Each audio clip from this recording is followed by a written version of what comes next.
Question de vous faire connaître auprès de tous nos téléspectateurs qui vous suivent en ce net moment. Chris Moukende est un Congolais qui aime son pays, un patriote engagé. Et je me suis engagé en politique depuis 2007 au mouvement de libération du Congo de Jean-Pierre Bemba.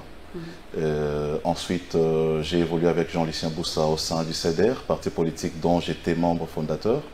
Et actuellement, je suis avec Modeste Bahati.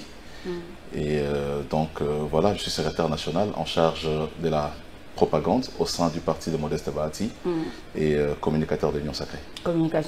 Communicateur, vous êtes aussi... économiste de formation, j'ai une licence en économie. Voilà. Ah, en économie. Ah, c'est beaucoup ça. En quoi consiste votre travail au Sénat? Parce qu'on vous voit souvent au Sénat. Je travaille avec le président du Sénat. Donc voilà. Et vous travaillez, vous êtes... je travaille avec le président du Sénat.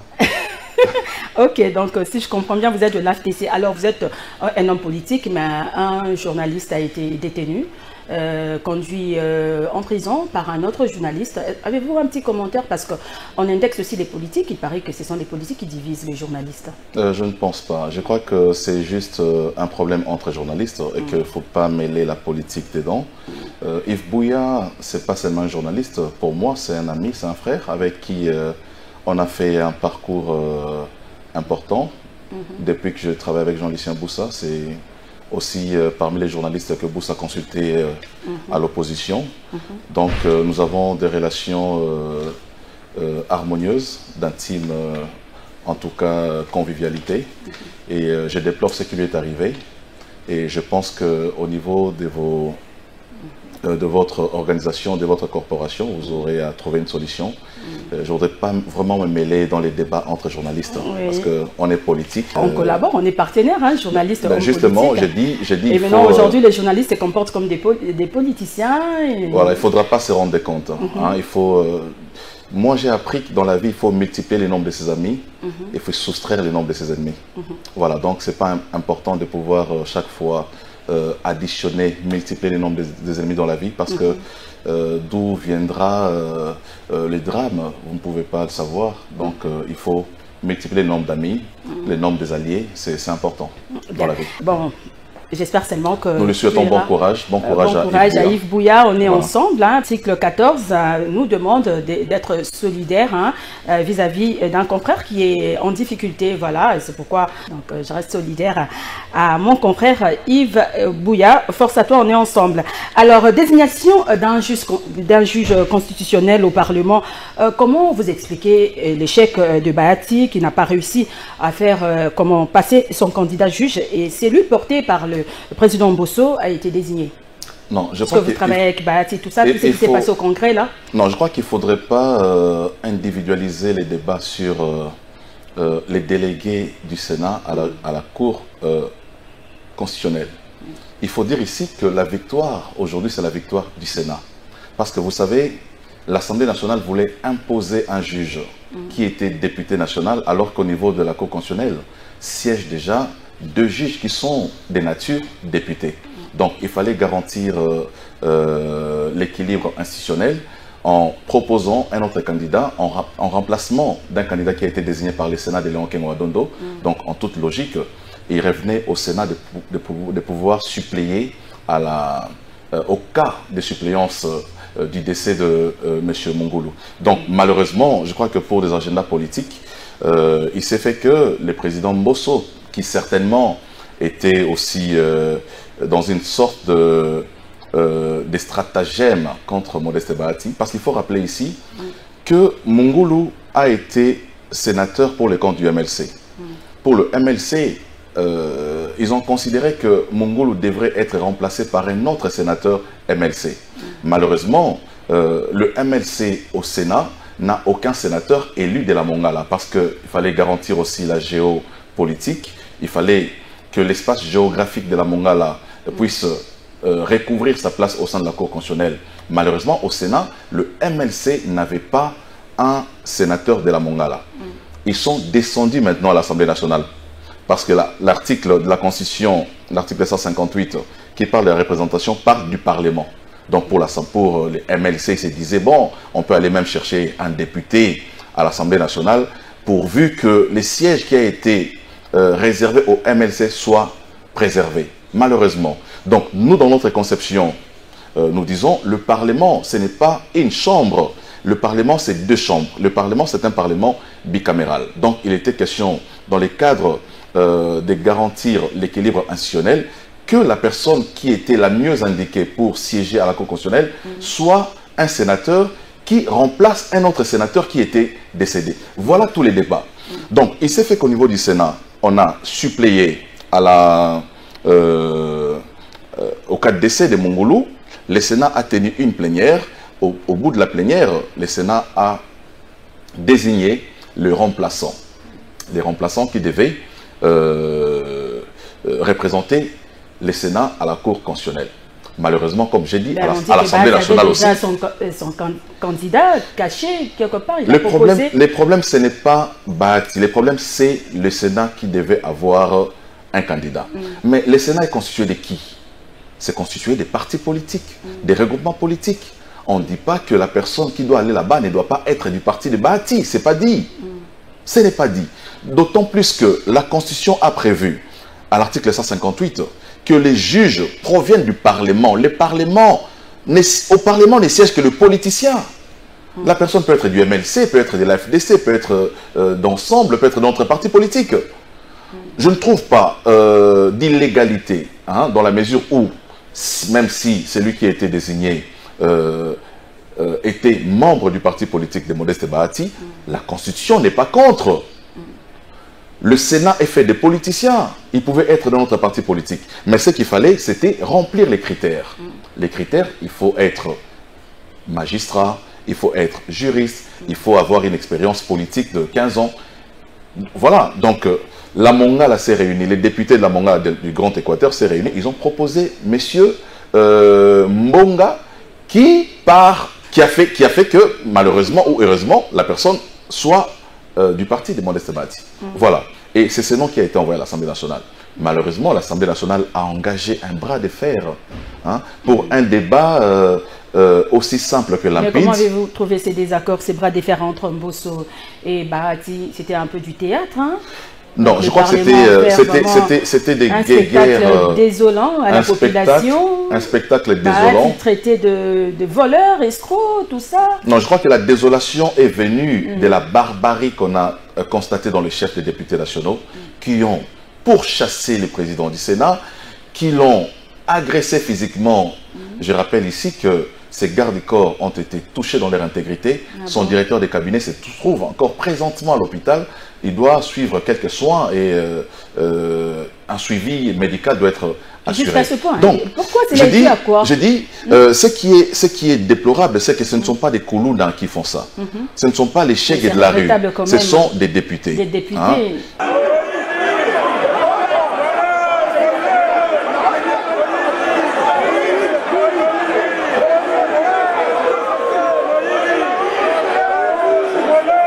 Donc voilà, donc je rappelle ici que moi-même aussi, j'ai été victime aussi d'une agression au sein de l'Assemblée nationale dans la salle des congrès il y a 3 mois passés. Donc j'ai dit, nous fustigeons ces comportements de la part de nos élus qui, lorsque ils s'attaquent... Mais les personnes civilisées discutent quand il y a un désaccord, vous discutez comme des personnes civilisées. Justement.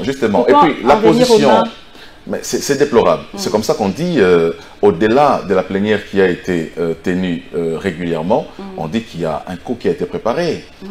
Parce que déjà, cette dualité qui a eu lieu entre l'Assemblée nationale et le Sénat sur qui propose le remplaçant ne devait même pas avoir lieu. Le Congrès, au regard de l'article 42 du règlement intérieur du Congrès, ne pouvait se réunir que dans les cas de la désignation des 3 juges ou dans les cas du renouvellement des juges qui siègent déjà dans la Cour constitutionnelle.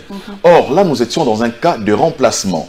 Il était logique, puisque le sénateur décédé a été envoyé par le Sénat, il revenait logiquement au Sénat de pouvoir suppléer à son remplacement. Donc, le Congrès n'aurait eu son sens seulement pour entériner les candidats qui venaient du Sénat.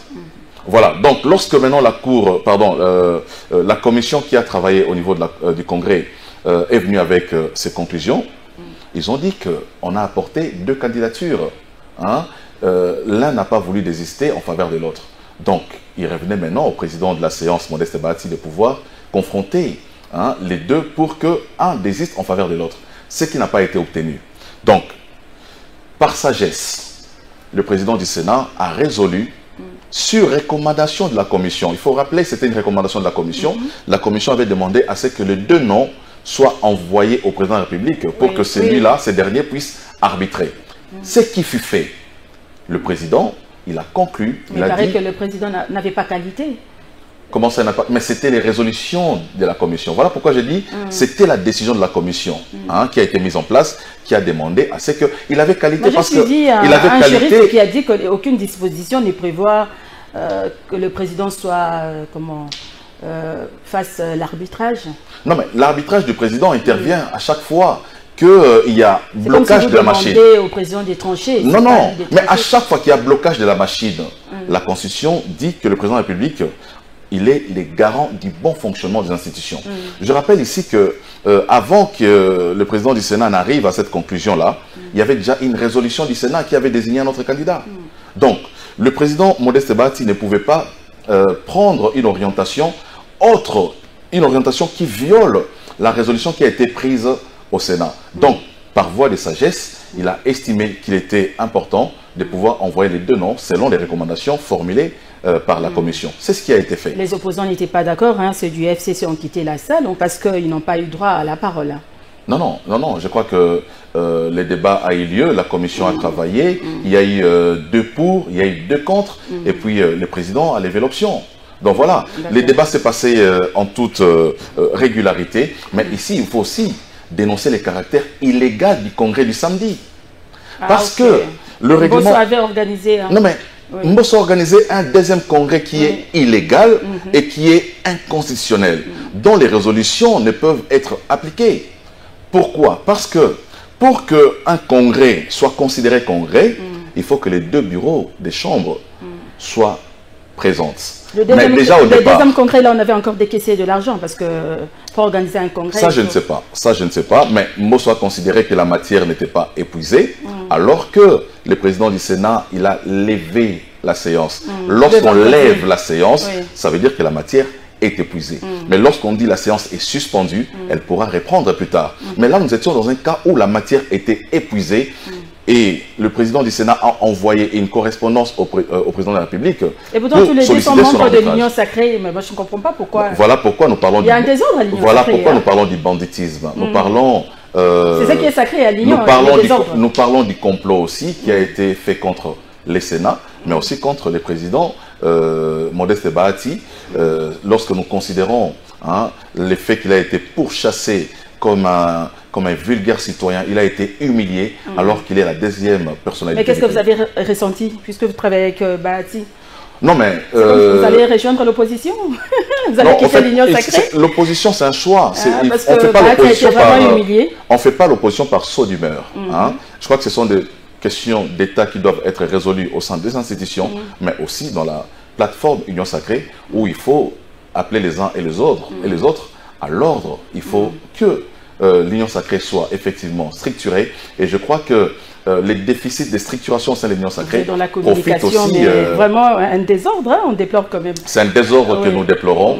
Mais bon, il revient au chef de l'État. Mais il y aurait déjà une pétition des sénateurs contre Modeste Bahati. Ça sonne la fin pour lui? Oh, je crois que j'entends parler, mais je crois que c'est une rumeur qui se propage de plus en plus, malheureusement. Mais bon, Modeste Bahati, c'est un politicien qui fait face à son destin politique.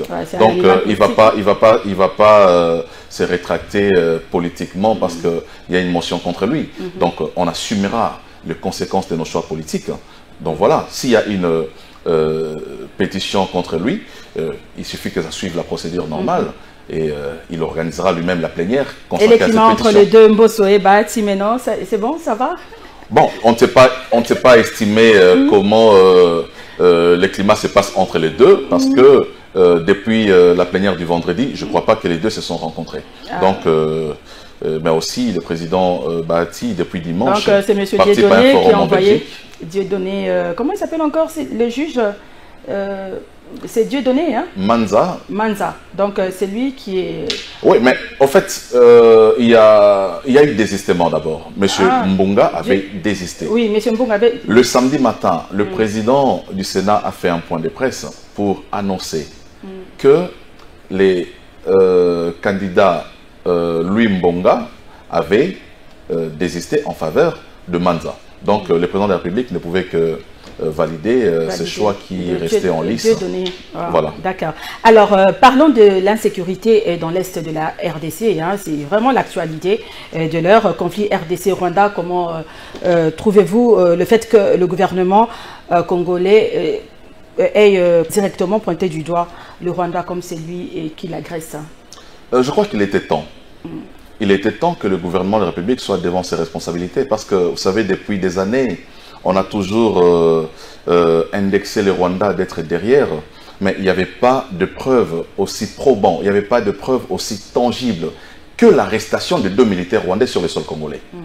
Voilà, donc avec cette arrestation-là, il n'y avait plus de doute que le Rwanda était derrière parce que les militaires avaient carte d'identité rwandaise, tenue militaire rwandaise, donc...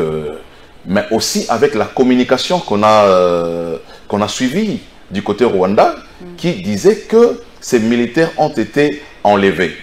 Ça m'a fait rigoler. Comment on peut enlever un militaire dans un territoire qui n'est pas le sien?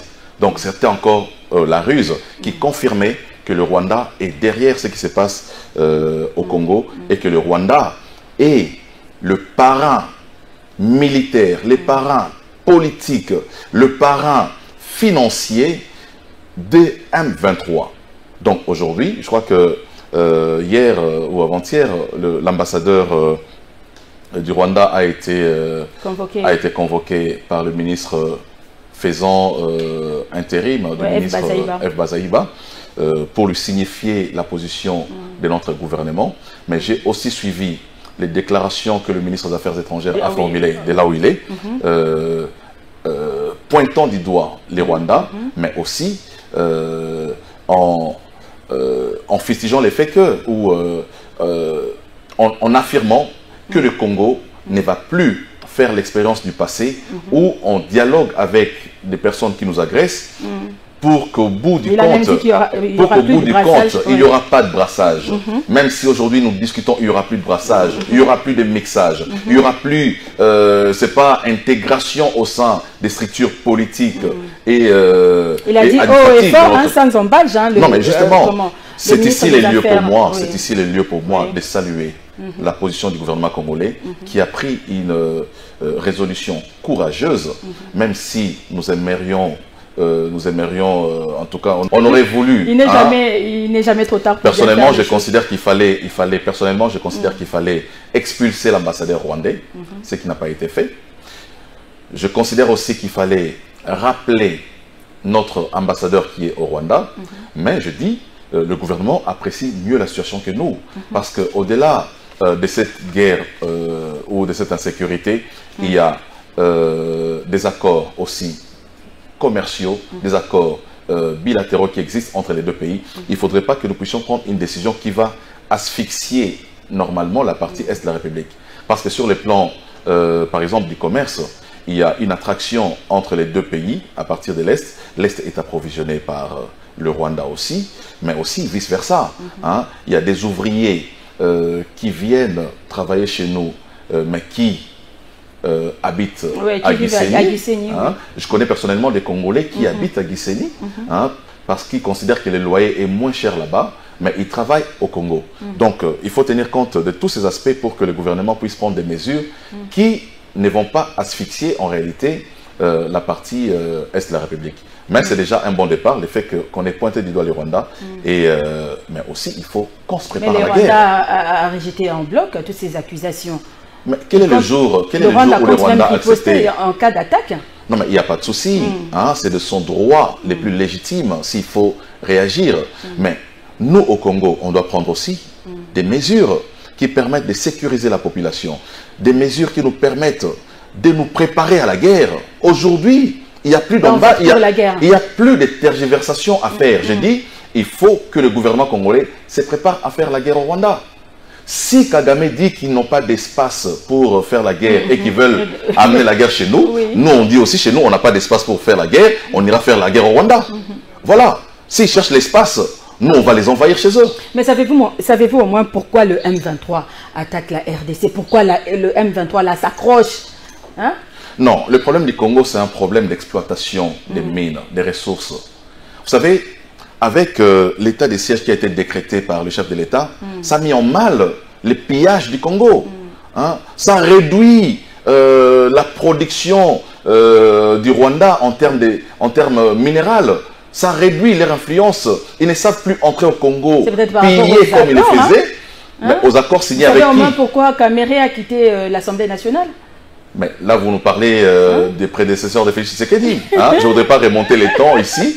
Donc, je crois que les dirigeants aujourd'hui sont mieux placés pour savoir les vraies raisons. Bon, je ne sais pas, il faut poser la question à Vital Kamerhe, il est encore vivant. S'il peut nous répondre, je crois qu'il vous fera l'honneur de venir sur votre plateau. Mais j'ai dit, l'état des sièges qui a été décrété par les chefs de l'État a mis en mal toute l'industrie criminelle de l'Est de la République qui ne peuvent plus entrer comme ils voulaient à l'époque. C'est comme ça qu'il faut créer cet embrouille-là. Mais je crois que la RDC doit se préparer pour faire la guerre. Mais il y a un préalable à la guerre aujourd'hui, c'est qu'on doit d'abord exfiltrer de notre armée toute présence étrangère. Parce qu'on ne peut pas aller en guerre avec un pays qui a au sein de votre armée ses citoyens. C'est très dangereux. Donc il y a un préalable à faire. Il faut filtrer notre armée. Il faut sortir de l'armée congolaise toutes les présences des Burundais, les Ougandais, les Angolais, je ne sais pas, tout ce monde-là qui à un certain moment ont intégré l'armée à cause de notre complaisance à Sun City. Nous avons accepté le brassage, nous avons accepté le mixage, nous avons accepté même d'avoir un vice-président de la République qui n'est pas congolais de souche. On a accepté d'avoir des sénateurs qui sont rwandais. On a accepté d'avoir des députés ou des ministres qui sont rwandais. Voilà les résultats aujourd'hui. Donc, il faut que le président Tshisekedi puisse prendre son courage pour aujourd'hui assainir non seulement les milieux politiques, mais aussi assainir notre armée qui doit être vidée de toutes les... en tout cas, de tous les espions qui travaillent pour le compte des pays voisins. Alors, dites-moi un peu, comment, Christ Mukendi, et pourquoi on n'organise pas, il y a plusieurs quand même négociations, tout ça, et pourquoi on n'organise pas comment, un dialogue ou une négociation entre le Rwanda et les FDLR, et puis Ouganda avec ses frères ADF? Je suis du même avis. Je suis du même avis, j'ai eu à le dire hier au cours d'une émission, que nous, on n'a pas à négocier avec les FDLR aujourd'hui. Ils ne sont pas congolais. Notre devoir en tant que nation... C'est ça les opposants de Kagame. Mais justement, pourquoi ils combattent ici et non? Ils ne combattent pas chez eux. Notre devoir aujourd'hui en tant que nation, c'est d'éradiquer l'insécurité dans la partie est de notre territoire. Ce qu'il faut faire, il faut traquer, puisqu'ils sont sur le sol congolais. Le Congo est un pays souverain. Lorsque vous êtes agressé sur votre territoire, c'est de votre devoir de vous protéger et de sécuriser la population. Si le Rwanda veut négocier, le Rwanda n'a qu'à négocier avec les FDLR. Nous, on a eu à faire un dialogue intercongolais. Mais pourquoi il n'y a pas de dialogue inter-rwandais? Pourquoi il n'y a pas de dialogue inter-ougandais? Je crois que nous devrions aller dans notre diplomatie. Que la communauté internationale serait derrière le Rwandais? La communauté internationale... Derrière le Rwandais, je ne sais pas, mais je sais que la communauté internationale aussi est impliquée dans les pillages des ressources naturelles. Et les Rwandais accusent pour sa part aussi la RDC de soutenir les FDLR qui constituent une menace pour sa sécurité. C'est une ruse. Vous savez, les Rwandais sont très rusés. Et est-ce que vous savez que Kagame fut un rebelle à l'époque? Avant qu'il ne devienne président, Kagame était rebelle. Kagame était rebelle qui s'opposait aussi au régime d'Abiyarimana. Donc, c'est dans ses habitudes de financer, de manipuler. Il est dans son élément, Kagame. Mais je crois qu'aujourd'hui, Kagame, il est pris la main dans les sacs. Il n'a plus que sa ruse pour pouvoir essayer de résister. Mais il n'y a plus de prétexte à donner. il est clair que Kagame est derrière ce qui se passe dans la partie est de la République, et la communauté internationale l'a pointé du doigt aussi. Mais bon, nous, notre responsabilité, c'est de protéger notre population. Mais puisque Kagame veut la guerre, il faut les lui offrir. Si l'on veut, hein, on verra finalement qui des deux pays, parce que le Rwanda, au finish, ça ne représente même pas Kinshasa sur la carte. Quelle peut être, selon vous, la thérapeutique de choc pour en finir avec le Rwanda et obtenir son respect? Non, j'ai dit, ce qui se passe sur le territoire congolais, ça entre dans les cadres de notre souveraineté. Il en va de notre devoir, obligation d'éradiquer les phénomènes des massacres et d'insécurité pour ramener finalement la paix à la République. Pour ce qui est du Rwanda, je crois, il y a la communauté internationale qui doit jouer aussi son rôle. Hein, mais je ne crois pas que Kagame est dans une position de pouvoir renoncer définitivement à ses excursions au Congo, et qu'il nous revient à nous de prendre des mesures hein, pour contrôler nos frontières. Il y a des gens qui proposent à ce qu'il y ait un mur. Hein, il faut construire un mur, tout ça. Donc, ce sont des idées que le Congolais apporte. Mais tout ce que nous voulons dans notre pays, c'est que la quiétude et la paix soient des mises. Eh bien, et quelle chance accordez-vous à la médiation angolaise dans cette affaire? Ben, vous savez, on a connu beaucoup de médiations. On aurait même appris que deux militaires rwandais ont été relâchés. Oui, mais c'est en rapport avec les traités que nous avons signés aussi. Vous savez que la RDC fait partie des Nations Unies. Et lorsque vous adhérez à ces organisations internationales, il y a des traités auxquels vous adhérez, il y a des chartes auxquelles vous adhérez et que vous devriez appliquer. Hein. Par exemple, il y a la Convention de Genève qui veut que lorsque vous avez arrêté des prisonniers, que vous puissiez les relâcher. Hein, ça interdit les traitements dégradants sur des militaires arrêtés, ça interdit beaucoup de pratiques, des tortures, des mutilations, tout ça. Nous sommes un pays respectueux des textes auxquels nous avons adhéré, je crois. Ce n'est pas une position de faiblesse, comme le pensent certains Congolais qui disent qu'il aurait fallu pendre ces Rwandais. Non, mais c'est violer aussi les principes universels des droits de l'homme auxquels nous avons adhéré. Mais vous donnez quand même une chance à cette médiation angolaise? Ben, vous savez, lorsqu'il y a un conflit, on priorise toujours la voie diplomatique. Hein? Mais jusque-là, nous avons vu que la voie diplomatique n'a pas produit d'effet. C'est comme ça que le président de la République avait choisi, hein, en ce moment-là, la voie militaire. Hein. Je crois qu'il faut marcher avec les deux béquilles, la voie diplomatique, mais aussi continuer à faire pression au niveau des armes, continuer à repousser l'ennemi jusqu'à son dernier retranchement. Alors, nos FRDC sont sur terrain, hein, en train de se battre là-bas, ils font du grand travail. Un petit message d'encouragement pour nos FRDC. Nous les remercions. Vous savez, comme l'a dit le Premier ministre, ce sont des gens qui livrent leur sang, qui donnent leur sang. Il faut que tous les Congolais, il faut mettre nos différents défauts, se mettre ensemble. Voilà. Pour la question de l'Est aussi, il faut se mettre ensemble, hein. Il faut une réconciliation. Justement, on doit dialoguer. Malheureusement, lorsque vous recevrez un opposant sur les plateaux autour de cette question, il vous dira... il ne faut pas s'opposer à voilà, donc ils vont s'opposer à tout cela. Pour le pays, il faut parler de nation, il ne faut pas parler... Simplement parce qu'ils disent, si la paix revient, ça sera l'actif de Félix Tshisekedi. Il ne faut pas que la paix revienne. Voilà. Mais c'est notre pays. Nous n'avons que ça comme pays. Voilà, nous n'avons que le Congo comme pays. Oui, c'est ce qui nous réunit d'ailleurs. Plusieurs nationalités peuvent toujours aller chez eux, mais nous, on n'a que le Congo. Voilà. Alors, 30 juin bientôt, 62 ans, comment la RDC va célébrer ses 62 ans d'indépendance. Alors, est-ce que nous avons progressé, régressé, développé? Et qu'est-ce qu'il faut faire si vous avez des propositions pour le développement, des solutions pour le développement de notre pays? 62 ans après, je crois que... Et ça sera tout, et ça sera votre message de la fin. Voilà, je crois qu'il faut que nous puissions effectivement avoir notre liberté, notre indépendance, indépendance économique, indépendance... Nous ne sommes toujours pas souverains indépendants. Hein. Jusque-là, même l'indépendance politique, nous ne l'avons pas encore à 100%, hein, parce qu'il y a des officines qui travaillent toujours pour régler la question du Congo politiquement, mais il faut que nous puissions travailler à l'indépendance économique, mais aussi... Hein, cette indépendance, pour moi, je les place sous les signes de la paix à l'Est de la République. Il faut que la partie Est devienne vraiment indépendante et sous les contrôles de l'État congolais. Bien, ça sera tout. Chris Mukendi, en tout cas, merci d'être venu. Mesdames et messieurs, cette émission est terminée. Je rappelle que j'avais reçu pour vous Chris Mukendi, qui est un des communicateurs de l'Union Sacrée. C'est bien ça, hein? Et puis membre, un cadre de l'APC, parti cher à Bati Lukwebo. C'est la fin de cette émission. Mesdames et messieurs, merci de l'avoir suivi. Surtout, n'oubliez pas de vous abonner massivement sur ma chaîne YouTube Pocho TV officielle. Merci à l'équipe technique. Au revoir et à la prochaine.